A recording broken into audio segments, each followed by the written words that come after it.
에베소 4장 1절에서 6절입니다.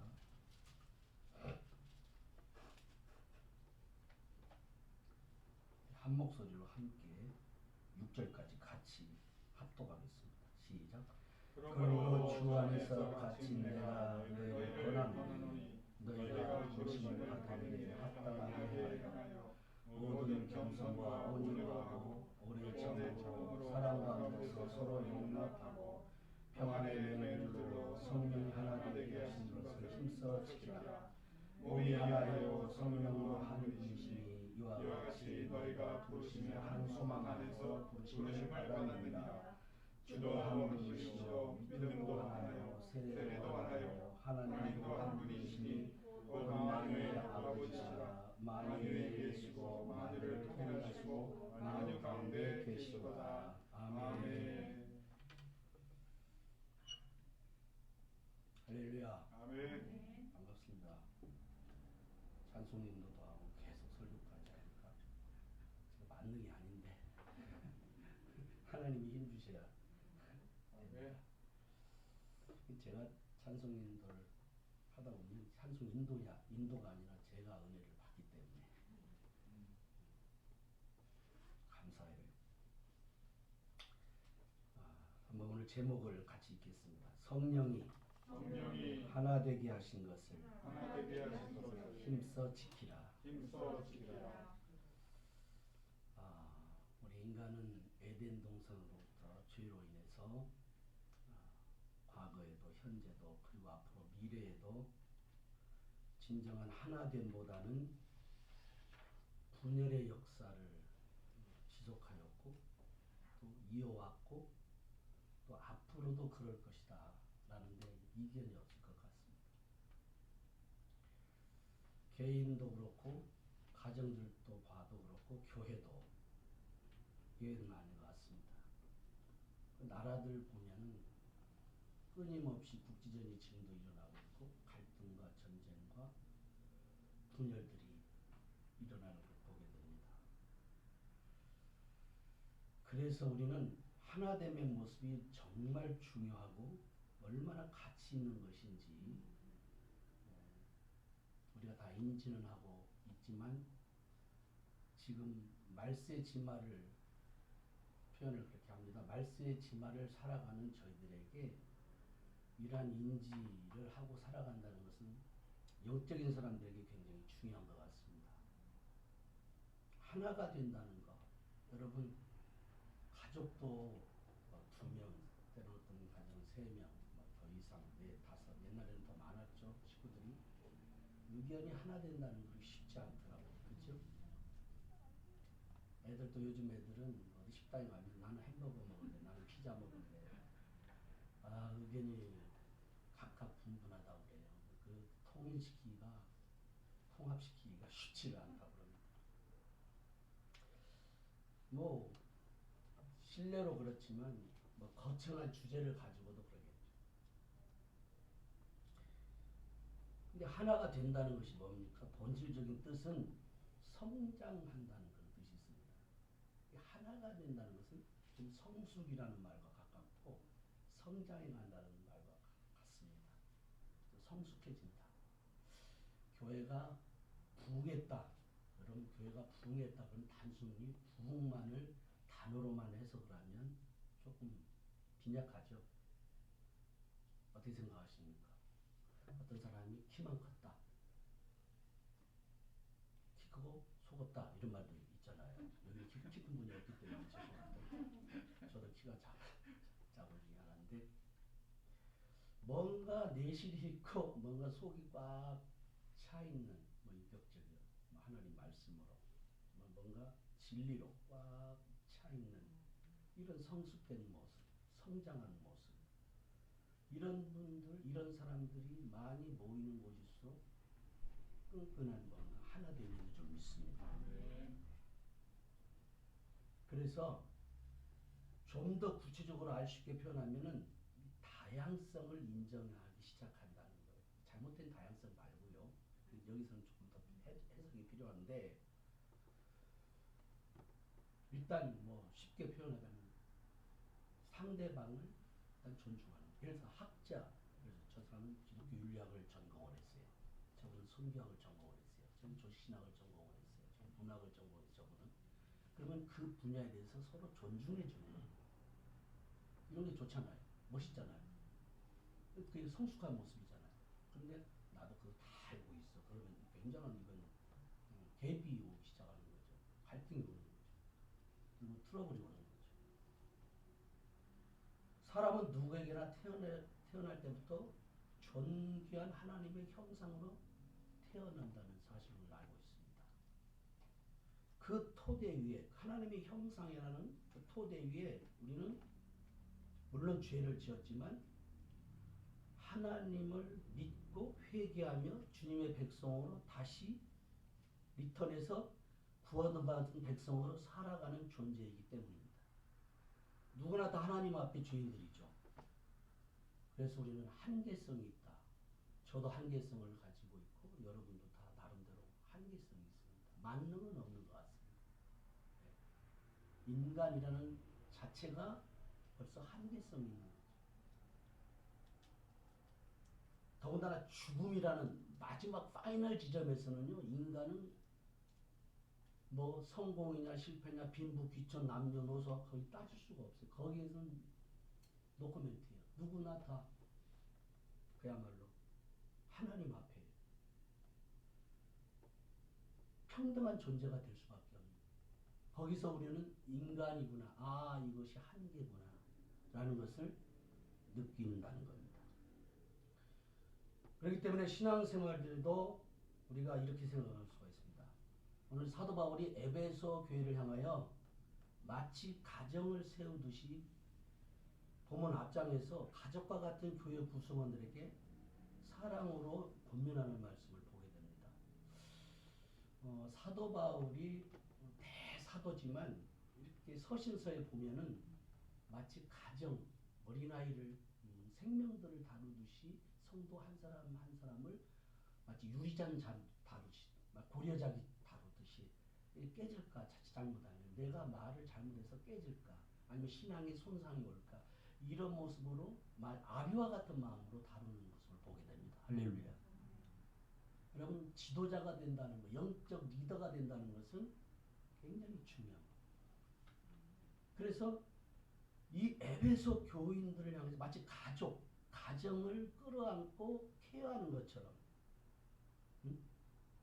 그리고 그 가정을 이끌어 나가는 것처럼 권면하는 걸 보게 됩니다. 오늘 앞장 3장 7절에 보면 제가 읽어보겠습니다. 앞에를 보면은 이 복음을 위하여 사도 바울의 고백입니다. 이 복음을 위하여 그의 능력이 역사하는 대로 자기의 능력이 아니라고 그랬어요. 능력이 역사하는 대로 아멘. 내게 주신 하나님의 은혜의 선물을 따라 철저히 하나님으로부터 시작입니다. 아멘. 하나님이 은혜의 선물을 주신 그것을 따라서 역사하시는 대로 내가 일꾼이 되었노라. 일꾼의 자세가 완벽한 자기예요. 우리가 스스로 일꾼이 되었다. 그건 말꾼이 될 수가 있습니다. 자칫 잘못하면 문제가 되는 일꾼이 될 수가 있습니다. 그 사람이 성공할수록 큰 잘못된 일꾼이 될 수가 있습니다.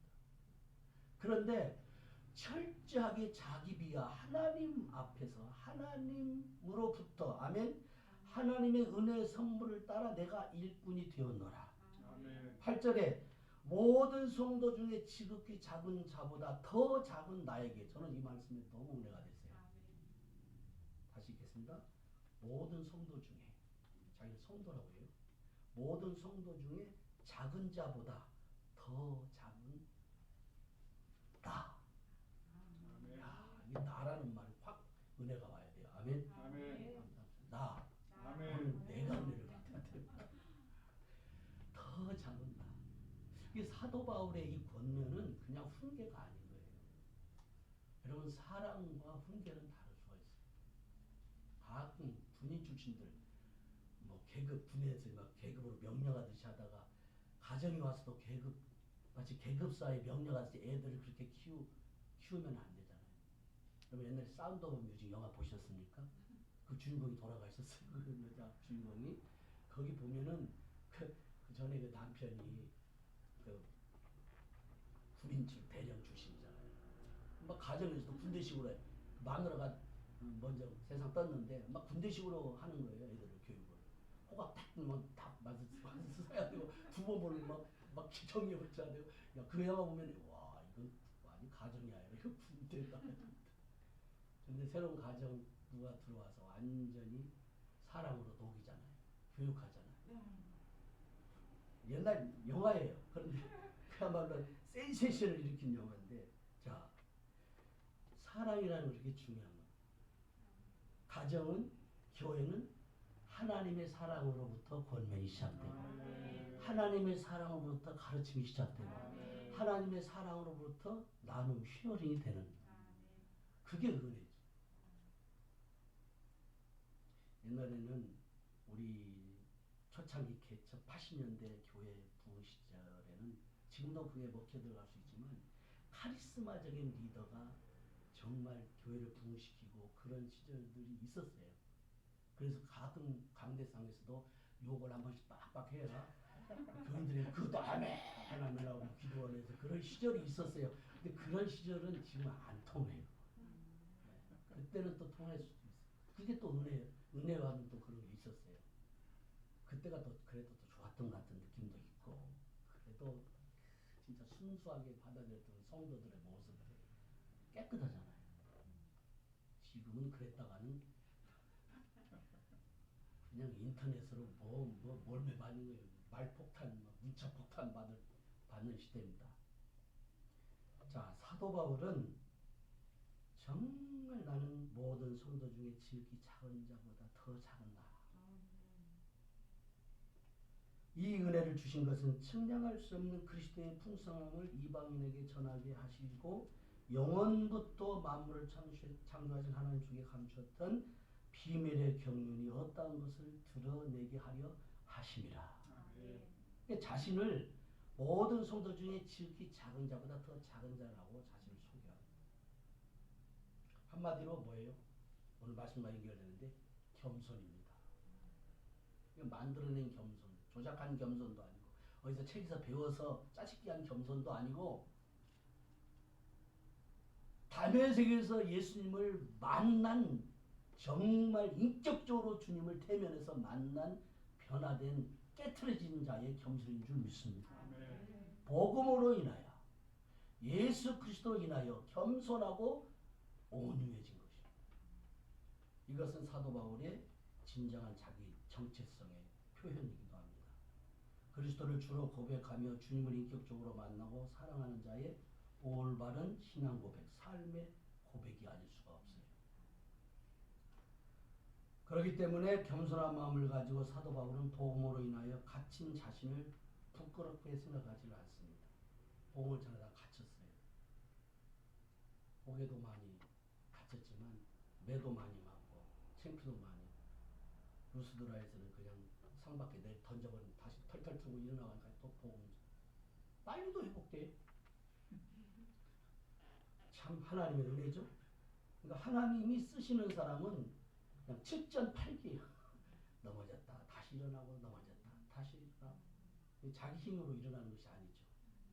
하나님 주신 힘으로. 아멘. 가장 낮은 자리에서 오히려 교회와 성도들을 권면하는 모습을 보여주고 있습니다. 여러분요, 암에 걸린 사람이다. 암에 걸린다는 뜻이 아닙니다. 암에 걸려봤던 사람이 암에 걸린 사람 마음을 압니다.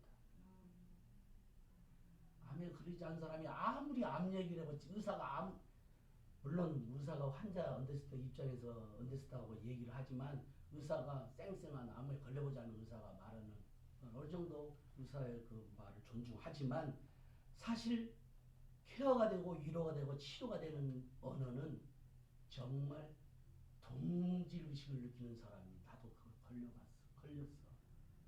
그래서 여러분 다미엔 신부 얘기 알죠?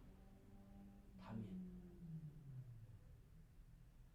문둥병자들이 사는 섬에 들어가서 아무리 전도해도 안 되는 거예요. 나중에 기도를 바꿉니다. 하나님 내가 문둥병이 들게 해주십시오.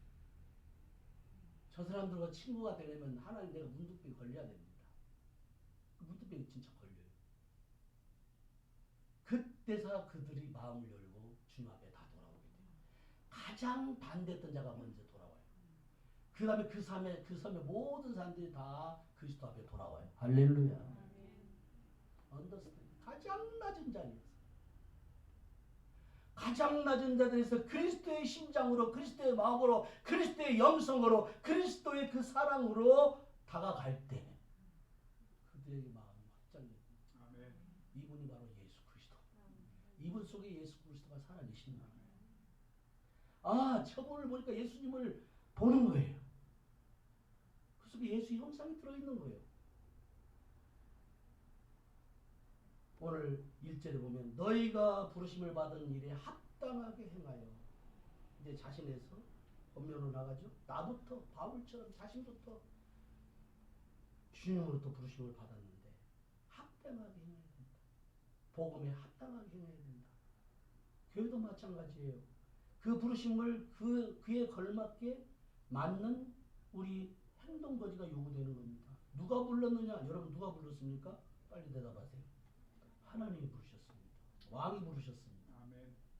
옛날에 왕이 부르면 요셉도요, 감옥에 있다가도 완전히 팔자 고쳐버려요. 감옥에 있다가도 그야말로 그냥 픽업되는 거예요. 2인자가, 애굽의 2인자가 되는 거예요. 왕의 인장을 끼워주는 거예요. 그게 하나님이 주신 권위인 줄 믿습니다. 하나님이 콜을 했어요. 주님께서 부르셨어요. 왕이 불렀어요. 천지를 지으신 우리의 생명이신 하나님께서 우리를 불러주셨어요. 귀한 책무를 위해서, 무엇을 위해서?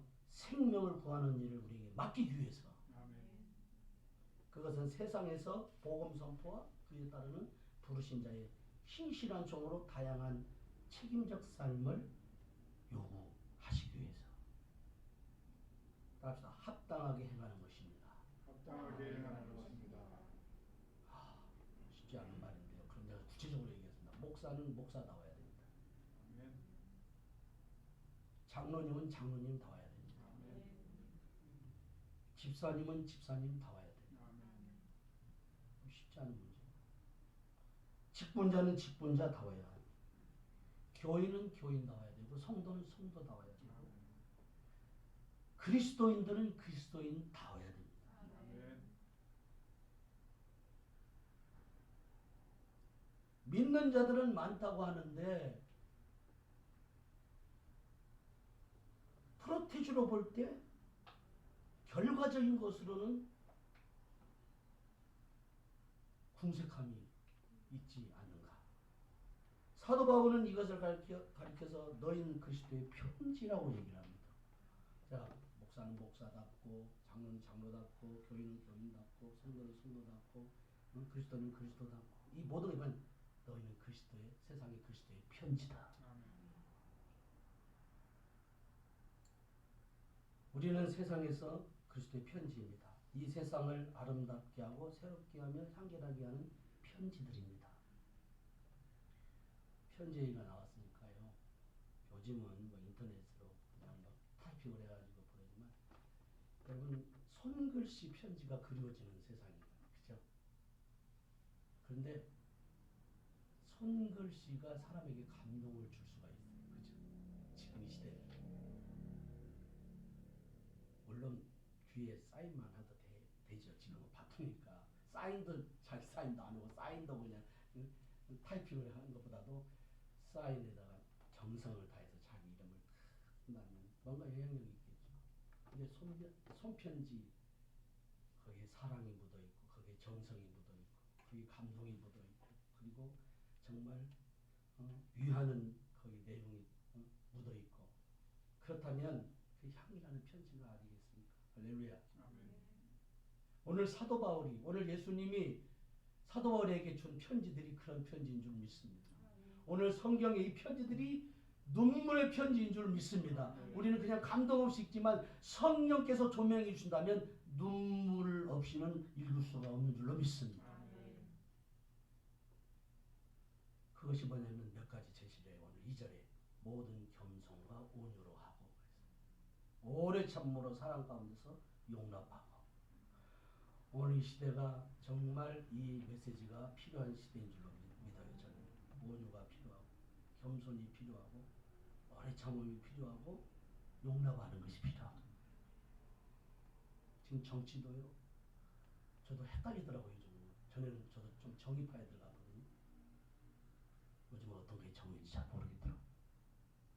이 무뎌진 것인가 뭔가 잘못해가는 건 모르지만 주님이 보실 때 어떤 게 정의인가. 제가 좀 이상한 소리 하면 여러분 브레이크 걸으세요. 주님이 보실 때 뭐가 정의일까? 그런 책 있잖아요. 주님은 어떻게 생각하실까? 예수님은 어떻게 생각하실까? 그런 책이 있어요.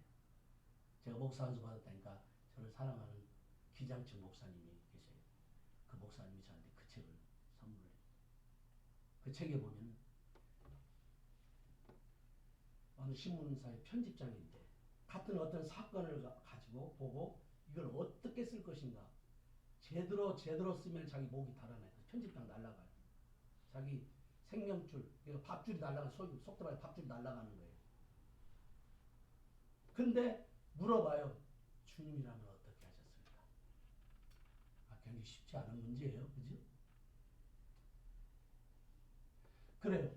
그 편집장의 입장에서는 그 논지를 가지고 나름대로 자기가 알고 있는 정의와 그리고 어떤 틀과 오름에 대해서 분명히 얘기를 할 수 있겠지만 주님의 시각으로 또 보는 것은 우리가 또 더 어려운 문제일 것 같아요. 물론 우리가 성경과 모든 걸 통 객관적인 입장에서 진리의 거울을 비추어 봐가지고 우리가 분별을 할 분명한 메시지가 있어요.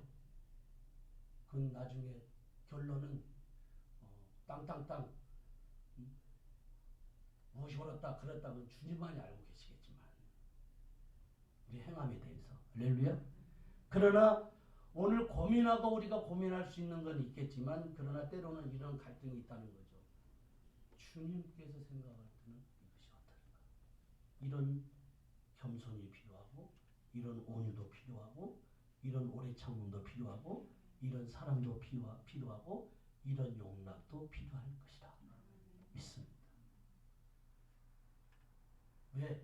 우리가 심판자가 아니고 우리가 결론 낼 사람들이 아니기 때문에 우리의 절대자가 계시기 때문에 우리는 그분 앞에 다시 한번 물어봐야 되고 그분에게 질문해 봐야 되고 우리는 이 시대를 이렇게 두렵고 떨림으로 구원을 이루어 가야 될 줄로 믿습니다. 이게 신앙생활의 덕목일 수 있다. 예수님 보시면 온유하셨어요. 겸손하셨어요. 십자가를 진다. 그때 당시에 볼 때 예수님 무슨 죄가 십자가를 집니까? 그럴 수 없습니다. 베드로는 발끈했습니다. 그때 사단아 물러가 내 뒤로 물러가 너는 나를 넘어지게 하는 자로다. 이해가 안 가잖아요. 의리의 사나이잖아요. 베드로는 어찌 보면 자기 스승이 십자가에 죽는다는데 뭔가 울컥하고 뭔가 얘기할 수 있잖아요. 근데 너는 나를 넘어지게 하는 자로다. 우리의 생각과 하나님의 생각입니다. 우리가 그렇게 정의라고 말했고 우리가 그렇게 옳다고 얘기했는데 주님이 아니다라고 하면 어떨 겁니까? 아닐 수 있는 거죠. 그때는 우리가 틀린 거잖아요. 우리가 잘못 판단한 거잖아요. 그렇다 해서 우리가 이것도 좋고 저것도 좋고 다 이것도 저것도 다 좋고 이것은 아니죠. 그러나 적어도 예수 그리스도의 십자가를 우리 마음에 간직한 사람들은 이러한 태도가 필요한 줄 믿습니다. 십자가는 분명히 온유해요. 겸손의 끝이에요. 그러나 완성이에요. 할렐루야. 완성이에요. 퍼펙트한 거예요. 세상이 볼 때는 어리석게 보여요. 십자가 발로 어리석은 모습이에요. 그러나 구원을 얻는 우리에게는 능력이 된다. 사도 바울은 십자가가 능력이라고 했습니다. 엄청난 구원의 경륜, 하나님의 뜻을 이루어 가시는데 세상적이며 주변적인 것들은 그냥 지나가는 하찮은 것들일 뿐일 수가 있어요. 주님에게 그럴 수 있어요. 사도 바울에게 그럴 수 있어요. 사도들에게 그럴 수 있어요. 큰 거대한 꿈을 안고 복음을 끌어안는 사람들에게는 세상 일이 사소해질 수도 있어요. 그러나 중요한 것일 수도 있겠지만 그냥 스쳐지나. 사도 바울은 예수님을 만난 후에 그 화려한 이력을 제가 전에도 얘기했지만 배설물로 여길 정도로 배설물로 그리스도를 아는 지식이 가장 고상하다. 아멘. 여러분 주님의 십자가 사랑처럼 세상 앞에 당당한 것이 또 어디 있습니까? 지금 우리가 사는 시대는 극도의 이기주의와 폭력이 난무하고 요즘 TV 보니까요. 요즘 왜 어린이들 그렇게 폭력을 해요? 왜 애들을 이렇게 죽여요? 어떻게 보면 지금 뭐 네티즌들이 뭐 분노하고 난리는 저런 때려 죽여라. 뭐 이상한 시대를 우리가 사랑이 식어지고 정말 혼란의 시대가 아닐 수 없어요. 뿐만 아니라 미국을 비롯해서 선진국들은 코로나 백신조차도 자신들도 부족하다고 하면서 먼저 챙기느라고 정신이 없어요. 이제는 우리도 살아야 되겠다. 그만큼 많은 피해를 봤죠. 그러다 보니까 우리도 지금 우리가 챙겨야 돼. 우리 백성들, 국민들 챙겨야 돼. 백신 이기주의. 이거 지금 어떻게 보면은 지금 뭐 마스크도 못 끼는 나라, 가난한 나라들은 상상도 못하는 거죠. 어둠이 짙을수록 소망의 아침은 더욱 밝아올 것을 믿음을 가지고 그렇지만 우리는 확신합니다. 아멘. 나 자신부터 온유와 겸손과 오래 참음의 옷을 입고 사랑 가운데서 용납하면서 나아갈 것입니다. 두 번째 3절 읽겠습니다. 3절 같이 읽겠습니다. 시작. 평안의 눈을 들고 성령이 하나 되게 하시는 것을 힘써 지키라. 오늘 키 메시지인데요. 여러분 평안은 정말 중요한 것 같습니다. 가정에서 어떤 이론보다도 어떤 옳고 그름보다도 평안이 중요합니다. 이웃과의 관계도 교회도 나라도 세계 모든 나라도 평안이 중요한 겁니다. 근데 이 평안은 마치 줄로 매듯이 이 평안의 줄로 매는 거예요. 성령이 하나 되게 하시는데 성령은 이미 우리를 하나 되게 하셨죠. 그런데 그 하나 되게 하신 것을 우리가 말로 행함으로 지켜나가는 거예요. 아멘. 이게 쉽지 않습니다. 지켜나가는 것이 쉽지 않습니다. 이건 성령은 이미 우리를 하나 되게 하셨어요. 하시고 있고 하셨어요. 그런데 우리가 이것을 힘써 지키는 데는 우리가 많이 미약하지 않나.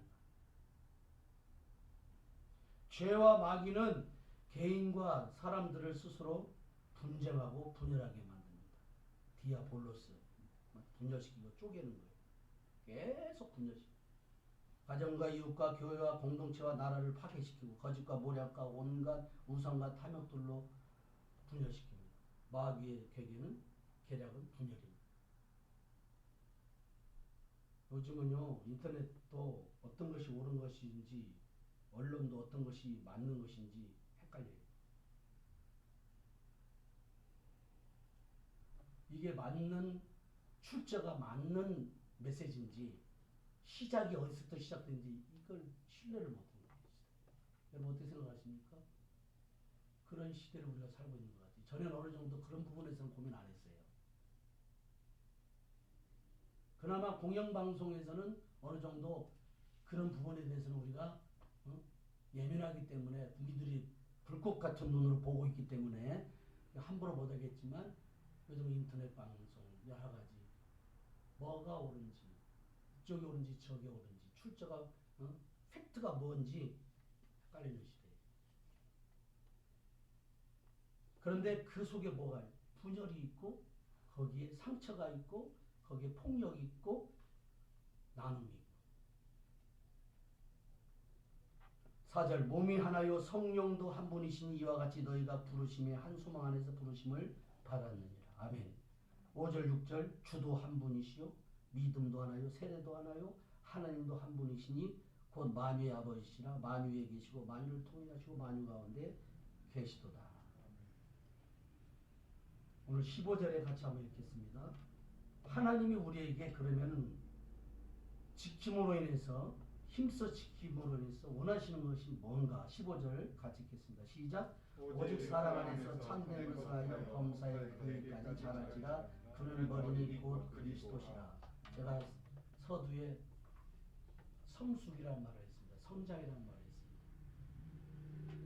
바로 이것입니다. 그리스도의 분량까지 우리가 잘하는 겁니다. 할렐루야. 아멘. 무엇이 성공이고 무엇이 부흥이고 무엇이 정말 하나님의 마음에 합한 것이냐? 그리스도의 분량까지 올라가는 것이 우리 부흥이에요. 아멘. 아멘. 참된 하나님의 백성들의 부흥이에요. 할렐루야. 아멘. 이 가치관이 변질된 거예요.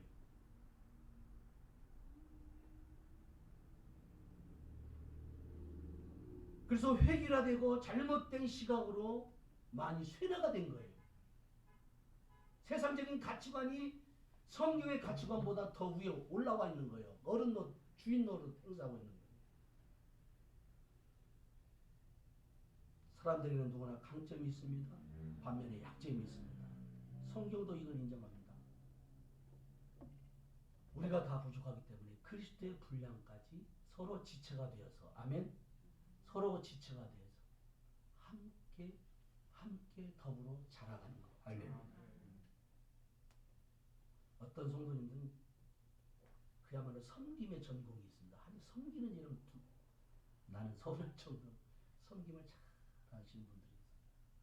어떤 음악적인 재능이 있고 또 어떤 분은 권면하는 은혜가 있고 또 어떤 분은 어떤 은사들이 있고 참 장점들이 있어요. 이런 것들이 모여서 아름다운 편지가 되고 덩어리가 되고 영적 큰 공동체가 되고 아멘. 그래서 자라가는 겁니다. 이게 부흥이죠. 이게 성장이죠. 할렐루야. 이것을 보면서 마귀는 시샘하는 거예요. 마귀는 거기에서 자기 존재감이 점점 멀어지는 거예요. 여러분 정치적으로 사회적으로 어떤 공공기관이나 직장이나 사회적 위치에서 성공하여 나름대로 내놓고 심지어 교회에서도 자랑할 만한 위치에 올랐을 때 이런 일이 빗나가는 모습들이 나타날 수가 있어요. 그러나 진정한 성숙과 성장은 이런 외형적인 것들이 아닙니다. 12절에 그리스도의 몸을 세우려는 힘쓰는 자들의 것입니다. 그런데 하나님의 뜻과 의도라는 사실을 분명히 알아야 되는데 이것이 그리스도 안에서 하나 되는 것인데 말씀을 정리하면 나 자신부터요. 사도 바울이 모든 성도들보다 지극히 작은 자, 나 자신, 그보다 더 작은 나. 그 지점으로부터 시작해가지고 나 자신부터 평안의 줄로 성령이 하나 되게 하신 것을 힘써 지키는 겁니다. 욕망을 이루려고 남을 죽이고 높아지려고 나만을 생각하는 것에는 평안이 없어요. 그러나 온유와 겸손과 오래 참음으로 사랑 가운데 용납하려는 것에는 하나님의 축복이 임할 줄로 믿습니다. 아멘. 바울처럼 자신을 낮춘 자가 그래서 큰 자라고 우리는 볼 수 있습니다. 세상에 아름다운 편지가 되고 향기나는 편지가 될 것입니다. 아멘. 말씀을 맺겠습니다. 성령이 하나 되게 하신 것을 힘써 지키려는 저와 여러분이 되기를 바랍니다. 아멘. 기도하겠습니다. 우리 다 같이 오늘 말씀을 생각하면서 오늘 이 시대가